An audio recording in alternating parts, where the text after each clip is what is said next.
Hello everyone, आज हम class 10th का जो टॉपिक हिंदी का टॉपिक जो संधि है उसका पार्ट 3 करने वाले हैं। मैंने आपको पार्ट 1 में संधि और संयोग में अंतर, उनकी डेफिनेशन प्लस संधि के प्रकार, उसके बाद संधि के भेद, जो स्वर संधि का भेद है, जैसे संधियां प्रकार हो गया स्वर, व्यंजन, विसर्ग। उसके बाद स्वर संधि के भेद जो कि कितने होते हैं? 5, वो मैंने आपको समझाया। अब जो है व्यंजन संधि की तरफ हम बढ़ रहे हैं। अब इस वीडियो में व्यंजन संधि के जो नियम हैं वो करने वाले हैं। ये आपने कर ली, स्वर संधि कंप्लीट हो गई आपकी। व्यंजन संधि के नियमों की तरफ बढ़ रहे थे हम। पहला, दूसरा, तीसरा नियम हमने कर लिया। अब हम चौथे नियम की तरफ चलते हैं।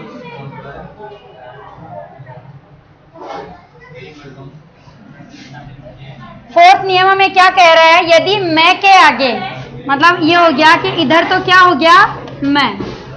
अब लिख सकते हो, इसका फॉर्मूला बन रहा है, मैं के आगे कोई स्पर्श व्यंजन आए। आपको मैंने बताया था स्पर्श व्यंजन कौन से होते हैं। स्पर्श व्यंजन कितने बताए थे? कैसे मैं तक, मतलब कितने हो गए संख्या में? 25। तो कैसे म,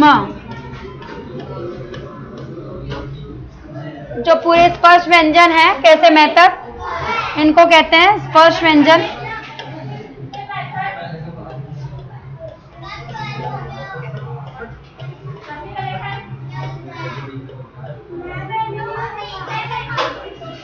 कैसे मैं तक स्पर्श व्यंजन आए तो क्या हो जाता है? क्या होता है?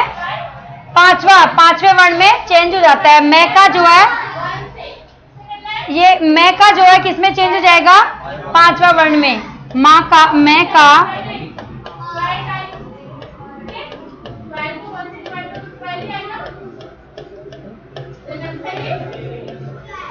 लिख रहे हो आप लोग? मैं का जो है स्पर्श व्यंजन के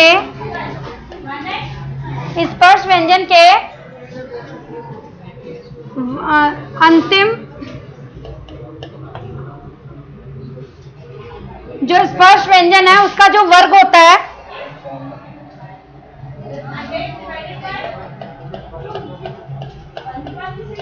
उसका कौन सा बन जाएगा? 5वां।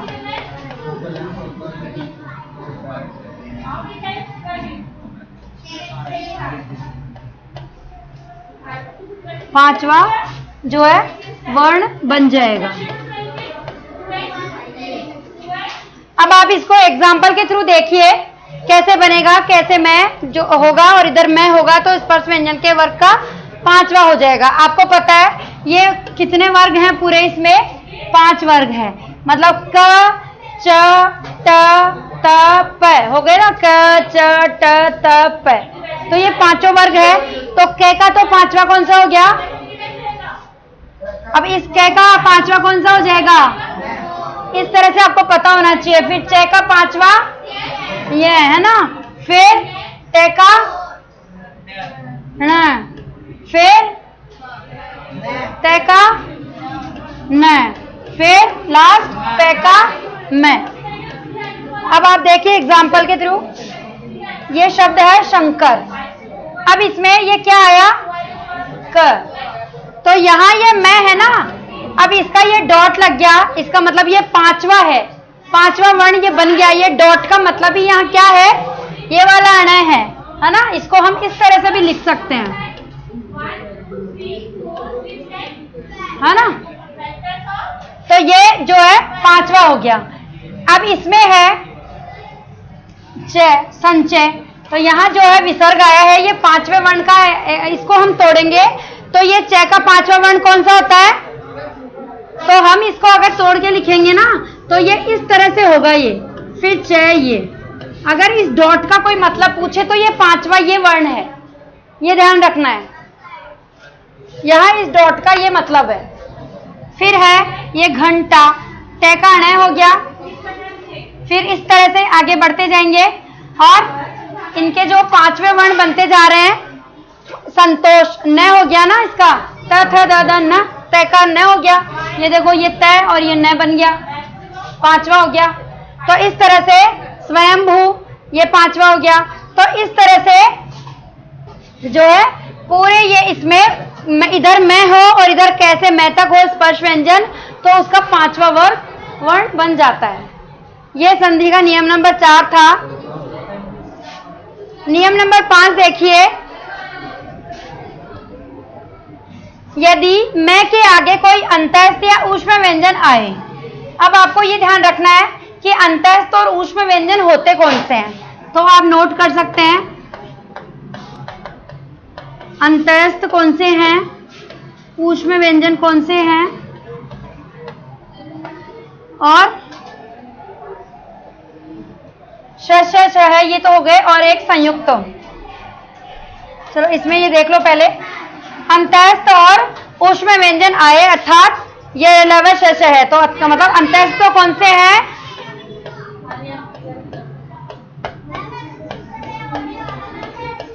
ये तो है अंतस्थ, और ऊष्म कौन से हैं,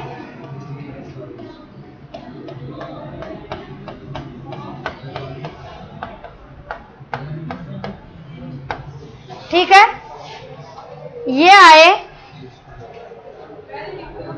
और एक है ना संयुक्त भी होता है, ये भी लिख लो, संयुक्त भी आए। संयुक्ताक्षर कौन से होते हैं बता सकता है कोई? संयुक्ताक्षर जो दो से मिलके बनते हैं, क्षत्र ज्ञश्र,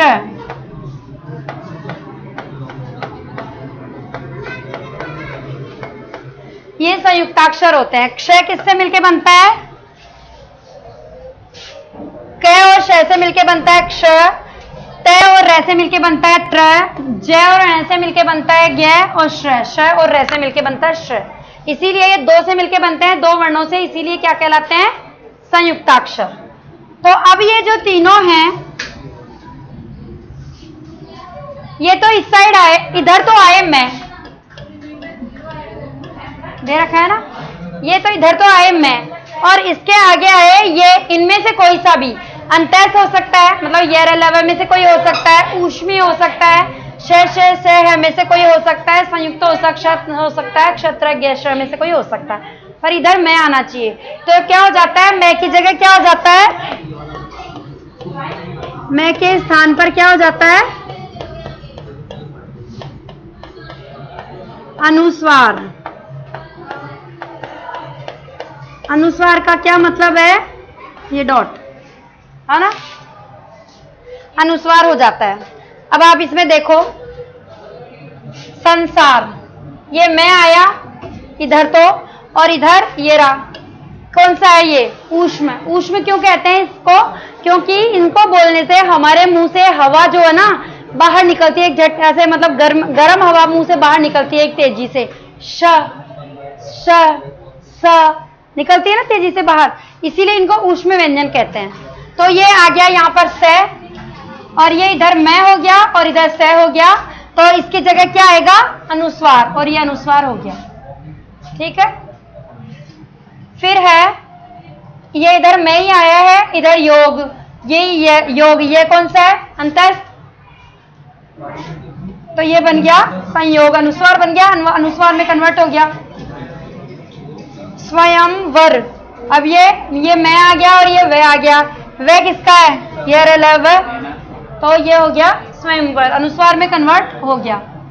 समरक्षा, यही मैं इधर और इधर ये रह, तो ये संरक्षा हो गया। ठीक है, इस तरह से इसका ये नियम है, आप अपनी नोटबुक में नोट कर सकते हैं। आप ये शॉर्ट में नोट करेंगे तो आपको पूरा पता लगेगा कि हाँ ये व्यंजन संधि में ये नियम था। तो ये नियम नंबर 5 हो गया है, हाँ नोट डाउन कर सकते हैं। अंतस्थ, इधर मैं, इधर अंतस्थ, ऊष्म और संयुक्त, तो बनेगा मैं के स्थान पर क्या हो जाएगा? अनुस्वार हो जाएगा। ठीक है, आप इसको रिवाइज करेंगे ना अगर, और इसके जो एग्जाम्पल है उनमें करने की कोशिश करेंगे, तो आपका ये संधि का टॉपिक क्लियर तभी होगा, क्योंकि इसमें तो प्रैक्टिस की और रिवाइज करने की नीड होती है। अब आगे है नियम नंबर 6,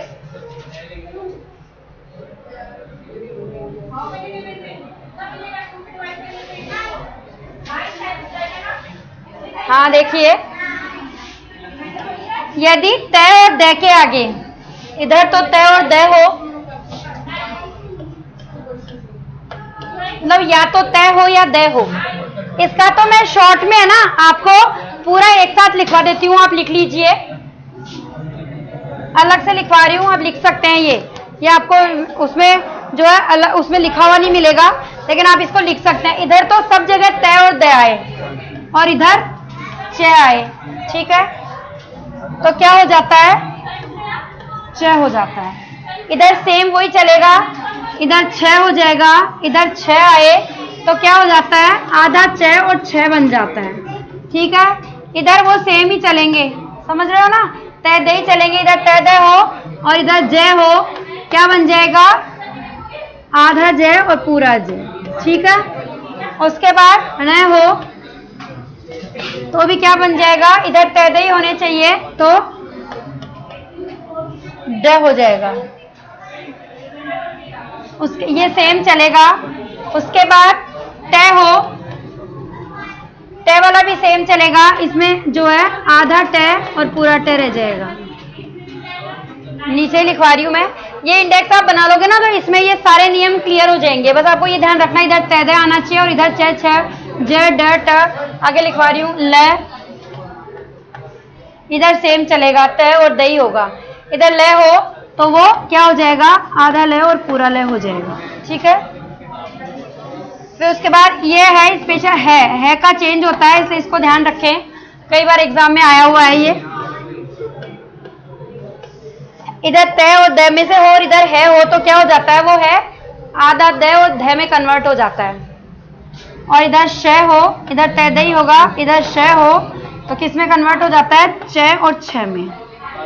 ये मेन इंपॉर्टेंट ये 2 है और ये है 3। ये 3 इंपॉर्टेंट ज्यादा है क्योंकि इसमें से कई बार क्वेश्चन आए हुए भी हैं, तो आप जो है ये आप लिख सकते हो। ये जो नियम है पूरे ये इसमें चलेंगे। इधर तैदा हो, इधर च हो तो च हो जाता है, छ हो तो छ हो जाता है, जय हो तो आधा जय और पूरा जय, ड ट ल और है का द और ध हो जाता है, श का च और छ हो जाता है। अब हम इसके एग्जाम्पल देखेंगे। हो गया ये,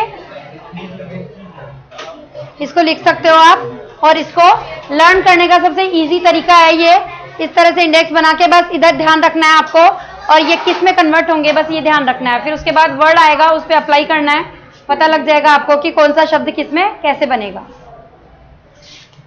इसमें है, अब एग्जाम्पल देखो, उज्जवल है तो इधर आ गया और जय इधर आ गया और उसका क्या बन गया, ये रहा जय, उसका क्या बन गया, उज्जवल।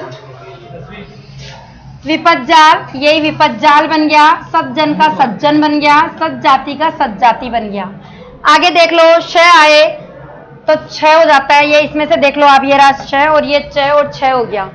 ये एग्जाम्पल यही कह रहा है।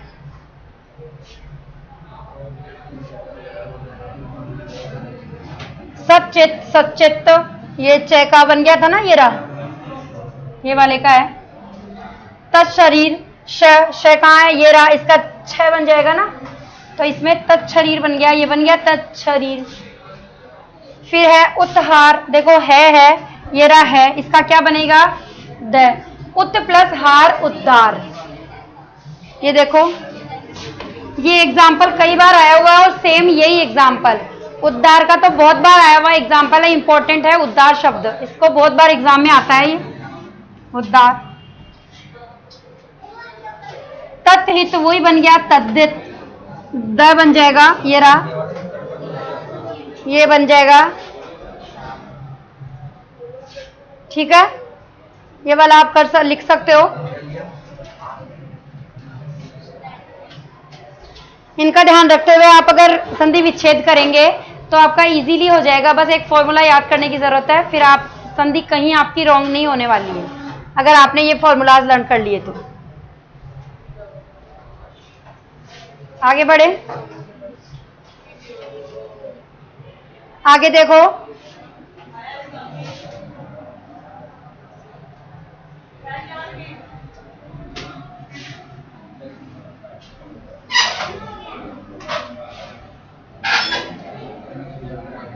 यदि च या ज है,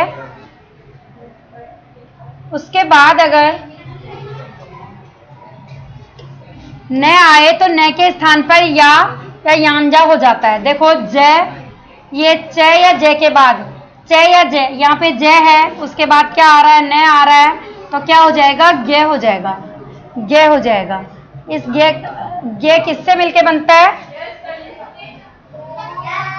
किससे मिलके बता सकते हो कोई, गे किससे मिलके बनता है, ज और अण से मिलके बनता है ना, और ये गे बन जाता है, ये संयुक्ताक्षर है, अभी मैंने बताया था। तो इसीलिए जो है ये न, इधर ज और इधर न हो तो गे हो जाता है, इधर ये च और न हो तो जा हो जाता है। ठीक है। नेक्स्ट नियम है, यदि ए या आ को छोड़कर किसी भी स्वर के आगे से आता है, देख लो, लिख लो, ये ए या आ से भिन्न स्वर इधर आ जाएगा, ए या आ, इससे भिन्न स्वर हो,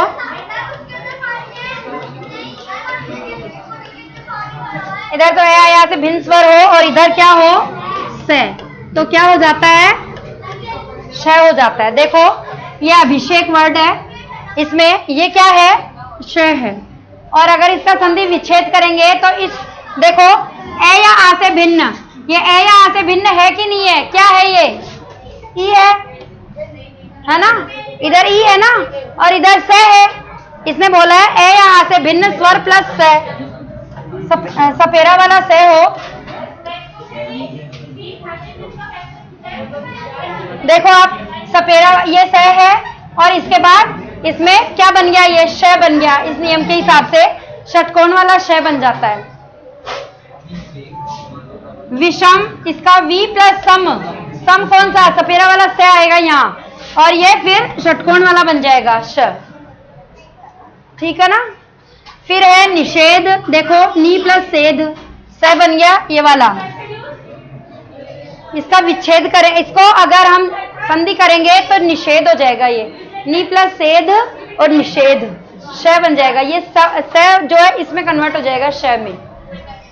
सुषुप्त, तो आप दे सु प्लस सुप्त, सुषुप्त बन जाएगा। श जो है, अब आपको ध्यान रखना है ए आ से भिन्न हो, ए या आ नहीं हो, नहीं तो ये नियम लागू नहीं होगा, ए या आ नहीं हो, इसमें ई है छोटी, इसमें भी छोटी है, इसमें ऊ है। ठीक है, तो ये इस तरह से ए आ से भिन्न है और फिर ये श जो है श में कन्वर्ट हो जाता है, यह इसका नियम। एक और नियम है, श है, इधर तो श आए और उसके बाद क्या आए, त और थ, त या थ आए, तो ये क्या हो जाता है, इसके स्थान पर क्रमशः क्या हो जाता है, त और ठ में कन्वर्ट हो जाते हैं। ठीक है, जैसा कि इस नियम में दिया हुआ है, ये इसका नियम है, श के बाद त या थ आए, उसके स्थान पर क्रमशः ट और ठ हो जाता है। अब आप देखो एग्जाम्पल, देखो आकृष्ट, अब इसमें श आया, ये रहा श, उसके बाद त आया, तो किसमें कन्वर्ट हो गया, किसमें हो गया, स्ट, है ना, और ये स्ट बन गया, आधा श और ट आ गया, त की जगह ट आ गया। ये इस नियम को ध्यान रखो। तुष्ट, इसमें यही हो जाएगा, ये स आया, श, इसके स्थान पे ट हो जाएगा, तुष्ट। ऐसे ही आप जो है दूसरा एग्जाम्पल भी ले सकते हो, शश प्लस थ आएगा तो क्या हो जाएगा, षष्ठ, तो ये भी नियम लागू हो गया। ठीक है, इसमें ये श आ गया और इधर थ आ गया, इतनी देर त आ रहा था, अब थ भी आ गया, उसके बाद ये बन जाएगा ष्ठ, ये वाले में कन्वर्ट हो जाएगा। ठीक है,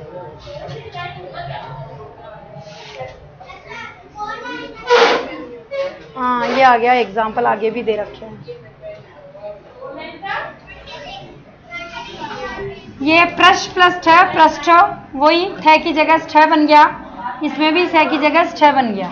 ठीक है,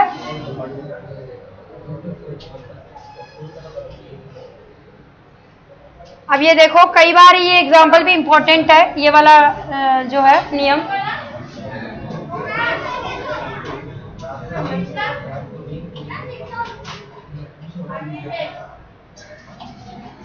री रे श के बाद न आए और इनके मध्य में कोई स्वर क वर्ग का, प वर्ग का,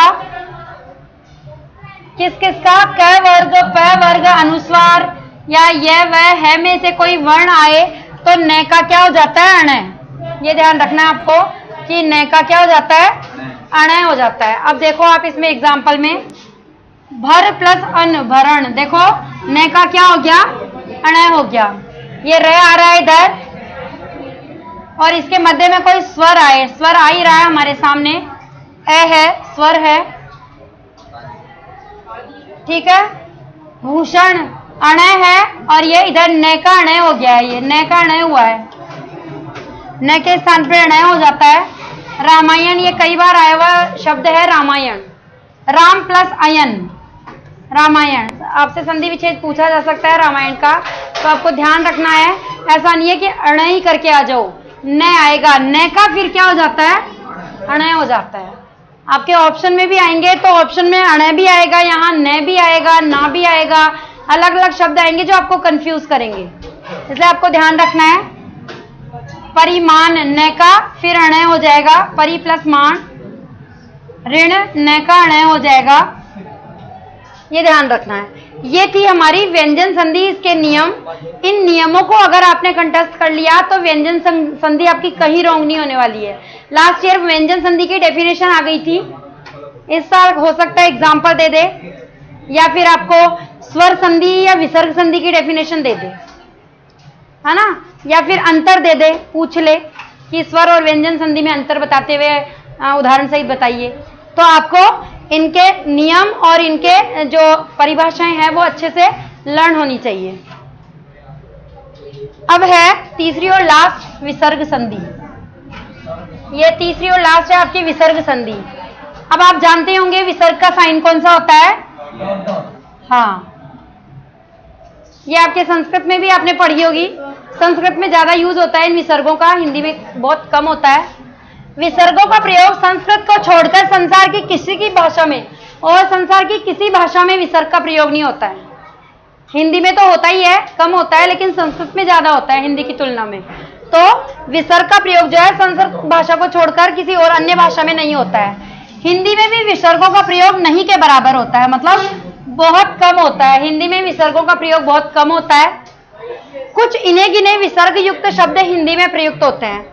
अब जैसे मैंने कुछ शब्द लिखे हैं यहाँ, आप देख सकते हैं, जैसे अतः हम बोलते हैं, अतः ऐसा कार्य हमें करने की इजाजत दी जाए, हम ऐसे लिखते हैं, मतलब इस तरह से अतः हो गया, पुनः, प्रायः, शनै शनै, शनै शनै हम संस्कृत में भी यूज करते हैं, और बाकी हिंदी में भी शनै शनै का मतलब क्या होता है, धीरे धीरे। तो ये जो है ये यहाँ क्या है, विसर्ग है। हिंदी में मनः तेज आयु हरि के स्थान पर मन तेज आयु हरि शब्द चलते हैं, क्योंकि इनमें विसर्ग नहीं लगते हैं, विसर्ग तो सिर्फ संस्कृत में लगते हैं इन शब्दों में, इसलिए यहाँ विसर्ग संधि का प्रश्न ही नहीं उठता है। इसलिए इनमें जो है ये विसर्ग संधि नहीं होगी, क्योंकि ये हिंदी में ऐसे शब्द नहीं चलते हैं।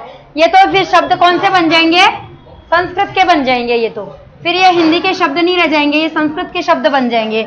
हिंदी के होंगे तो ये ऐसे चलेंगे हिंदी में तो, और इनमें ये विसर्ग संधि नहीं है। फिर भी हिंदी पर संस्कृत का सबसे अधिक प्रभाव है। आपको पता है कि हिंदी की जननी कौन सी भाषा है, संस्कृत है। संस्कृत के अधिकांश विधि निषेध हिंदी में ही प्रचलित है। विसर्ग संधि के ज्ञान के अभाव में हम वर्तनी के अशुद्धियों से मुक्त नहीं हो सकते हैं। अगर हम विसर्ग संधि का ज्ञान नहीं रखेंगे तो कई बार जो है हम लिखने में अशुद्धियां कर बैठेंगे, अतः इसका ज्ञान होना भी जरूरी है, इसीलिए हम विसर्ग संधि पढ़ रहे हैं।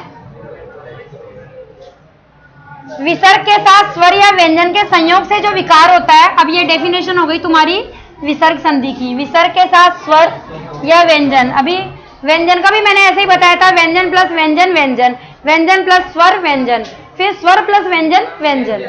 वैसे ही इसमें भी वही होगा, विसर्ग के साथ स्वर या व्यंजन के संयोग से। इधर विसर्ग के साथ स्वर भी हो सकता है और व्यंजन भी हो सकता है, लेकिन बनेगा क्या, विसर्ग। विकार होता है उसे विसर्ग संधि कहते हैं। यह विसर्ग संधि की डेफिनेशन हो गई। विसर्ग के साथ स्वर या व्यंजन के संयोग से जो विकार होता है, विकार मतलब परिवर्तन भी आप लिख सकते हो, उसे विसर्ग संधि कहते हैं। इसके प्रमुख नियम, अब इसके नियम देखो।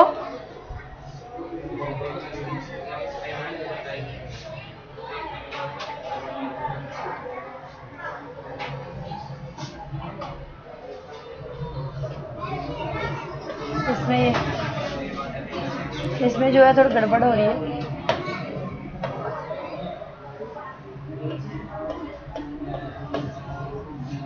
हाँ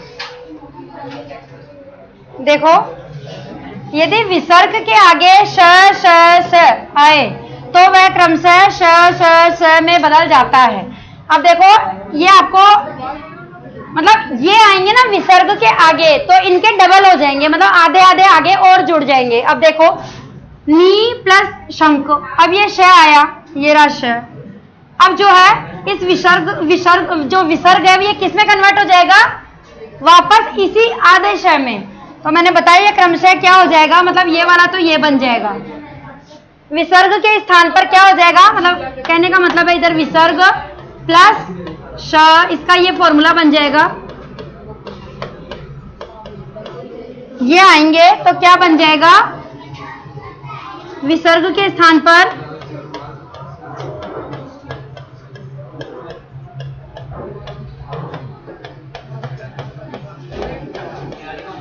क्या हो जाएगा, ये हो जाएगा। अगर श है तो इसी आधा श और आगे आ जाएगा, ये वाला श है तो ये आधा श और आ जाएगा, और ये वाला है तो आधा श और आ जाएगा। इस तरह से ये फॉर्मूला तुम्हारा बन गया। अब आप एग्जांपल देखिए।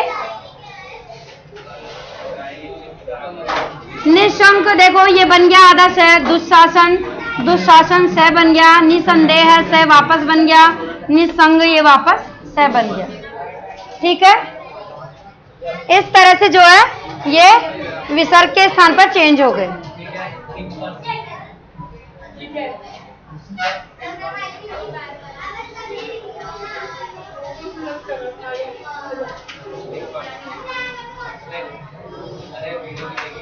ये भी इंपॉर्टेंट है, ये भी इंपॉर्टेंट है तुम्हारे, इसका भी कई बार क्वेश्चन आया हुआ है। निरोग, नीरस, ये शब्द जो है एज इट इज आए हुए हैं, इसलिए आप ध्यान दो। यदि विसर्ग से पहले ई या ऊ हो, विसर्ग से पहले, ये देखो विसर्ग से पहले मतलब ये विसर्ग रहा, इससे पहले ई है, इसमें आपको दिख रहा है ये ई की मात्रा है, छोटे ई की, और बाद में र आए, दिख रहा है ये र आ रहा है, बाद में र आ रहा है, तो विसर्ग का लोप हो जाता है। लोप मतलब हट जाता है, विसर्ग का लोप हो जाता है मतलब हट जाता है। और ई तथा ऊ, अब जो ये ई और ऊ है, ऊ था ना, अच्छा इसमें ई है, तो जो है ई या ऊ जो है किसमें कन्वर्ट हो जाएंगे, बड़े, बड़े ई और बड़े ऊ में बदल जाएंगे। अब देखो आप, अब इसमें निरोग है तो आप जो है इसमें विसर्ग लगाया नी छोटा प्लस रोग। अब आप कई बार जो है ना ऐसे लिख देते हैं, निरोग लिखते हैं ना, ऐसा ही लिखते हो ना आप लोग, वो अशुद्ध होता है संधि की दृष्टि से। मतलब संधि में ये गलत है, क्योंकि ये संधि का नियम क्या कह रहा है कि ये क्या बन जाएगा, बड़ा बन जाता है ना। छोटा इधर उसको विच्छेद करते हैं तब वो छोटा रहता है, लेकिन जैसे ही उसका विसर्ग हम हटाएंगे वैसे ही क्या बन जाएगा, बड़ा हो जाएगा। तो इसीलिए जो है ये ऐसे जो है निरोग लिखा जाएगा, इसीलिए आपको निरोग ऐसा बोला जाता है कि निरोग लिखो, निरोग मत लिखो। वैसे ही नीरव में भी यही है, नीरस में भी नीरस, कई बच्चे नीरस कर देते हैं, छोटा नी लगा देते हैं, वो रॉन्ग होता है, नीरस होता है बड़ा नी। यदि विसर्ग के बाद च छ, देखो अगला नियम, विसर्ग के बाद च छ ट ठ और त थ आए तो विसर्ग क्रमशः श श स में बदल जाता है। विसर्ग के बाद क्या क्या बताया इसने, च छ ट ठ और त थ, तो विसर्ग क्या हो जाता है, श क्रमशः।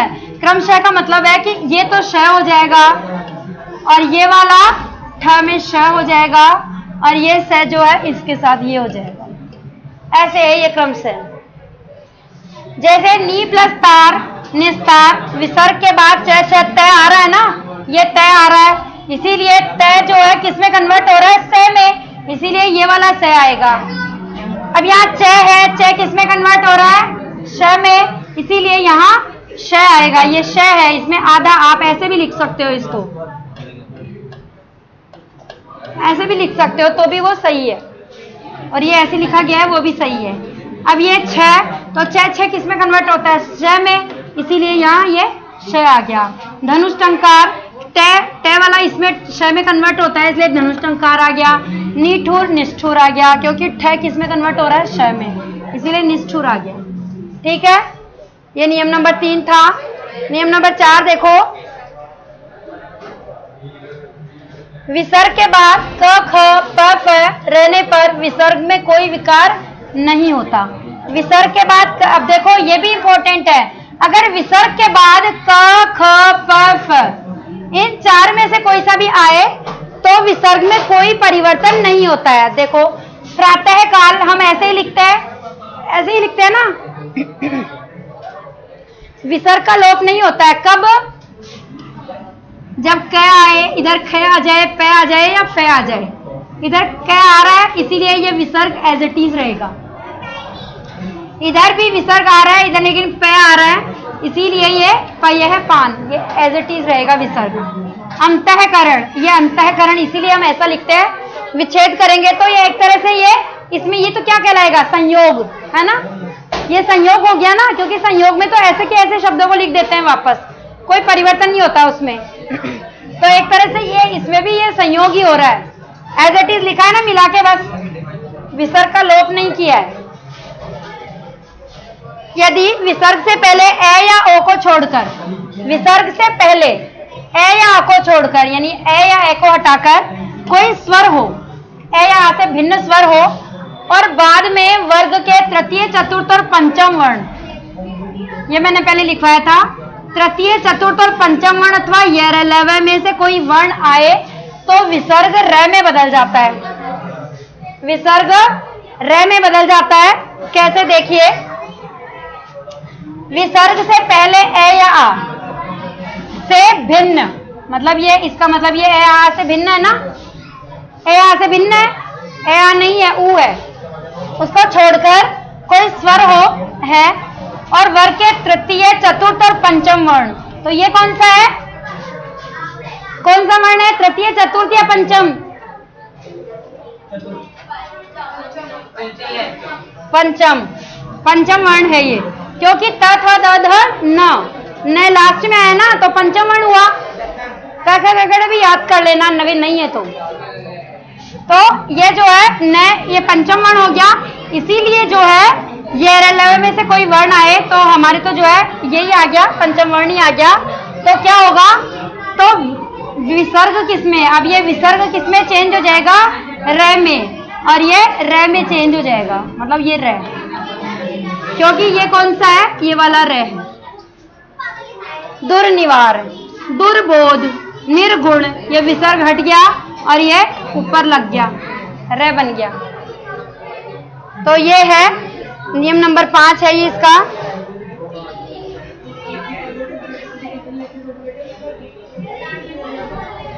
आगे देख लो, यदि विसर्ग से पहले ए आ को छोड़कर कोई अन्य स्वर आए और बाद में कोई भी स्वर आए, बाद में भी कोई स्वर आए, यानी कि पहले तो ए आ से भिन्न हो और बाद में भी कोई स्वर आए तो विसर्ग, तो भी विसर्ग र में कन्वर्ट हो जाता है। 2 कंडीशन में र में कन्वर्ट होता है, एक तो तृतीय, चतुर्थ और पंचम हो तब, या ये लव में से कोई आए तब, और या फिर जो है कोई भी स्वर आए इसके बाद। सेम कंडीशन है, ए आ को छोड़कर वहां पे कोई अन्य स्वर आया है और दूसरी जगह भी, यहाँ पे भी दूसरे में भी कोई स्वर आ जाए तो क्या हो जाता है, विसर्ग र में बदल जाता है। तो निराशा, यानी कि इसको अगर हम तोड़ेंगे तो ये ऐसे ही निर प्लस आशा है ना, एक तरह से ये जो है र, ये कन्वर्ट हुआ है और ये निराशा हो गया। र में आ मिला हुआ है ना, ये जब भी तो रा बना, इसमें र आधा है प्लस आ है, ऐसे ही तो रा बनता है। आप वर्ण विभाजन सीखा होगा ना आपने, छोटी क्लास में, तो उसको तोड़ते हैं तो आपको पता है कि व्यंजन में ही स्वर मिला हुआ होता है। अगर हम उसको अलग करते हैं तो व्यंजन तो रहता है अधूरा और उसमें व्यंजन स्वर होता है पूरा। नी प्लस उपाय निरूपाय ये रह आ गया, इसमें भी नी प्लस ई है, निरी है, ये भी रह आधा है, निरर्थक ये रह आधा हो गया। यदि विसर्ग से पहले ए आए और बाद में य लव या है आए तो विसर्ग का लोप हो जाता है, लोप हो जाता है और विसर्ग किसमें कन्वर्ट हो जाता है, ओ में बदल जाता है। ये है, अब शब्द है आपके सामने मनह प्लस विकार। अब ये विसर्ग है, इसने बोला है विसर्ग से पहले ए आए, तो ये आ रहा है न में ए आ रहा है, इसीलिए जो है ये इसका लोप होके ओ में बदल गया है। ये मनोविकार हो गया, मनः प्लस रथ मनोरथ, उसके बाद पुरः प्लस हित पुरोहित ओ बन गया, मनः प्लस रम मनोरम बन गया। तो इस तरह से जो है नियम नंबर 5 कंप्लीट हुआ। आगे है, आगे देखिए, यदि विसर्ग से पहले ई या उ आए और बाद में क ख प फ में से कोई वर्ण आए तो विसर्ग श में बदल जाता है। विसर्ग जो है किस वाले श में, इस श में बदल जाता है। अब देखो कंडीशन, विसर्ग से पहले ई या उ, इधर ई आ रहा है और इधर कंडीशन क्या है, क आ रहा है, तो ये क किस में बदल जाएगा, श में, ये बदल गया। इसमें निष्काम, निष्करुण, निष्पाप, निष्कपट, निष्फल, सत्यार्थी, और ये इस तरह से जो है आगे जो है आपके पूरी संधियों के एग्जाम्पल्स है जो आप सॉल्व करना है इस वीडियो में, और आप जो है ट्राई करना कि आपके सारी संधियों के नियम अगर आपको याद है तो आप सारी संधियों के आगे जो मैंने एग्जाम्पल दिए हैं आपको, इन एग्जाम्पल्स को आप जो है अच्छे से देखना और इन पे अपने नियम अप्लाई करके और आप अपनी रफ कॉपी में इनकी प्रैक्टिस करना, तभी आपका संधि जो है वो कंप्लीट हो पाएगा। ठीक है, अब मैं इसी के साथ ये वीडियो समाप्त करती हूँ और आप जो है आशा करती हूँ आप सभी को संधि टॉपिक जो है पसंद आया होगा, समझ आया होगा। आप इसकी जितनी प्रैक्टिस करेंगे ये आपका बहुत अच्छे से क्लियर हो जाएगा। Thank you.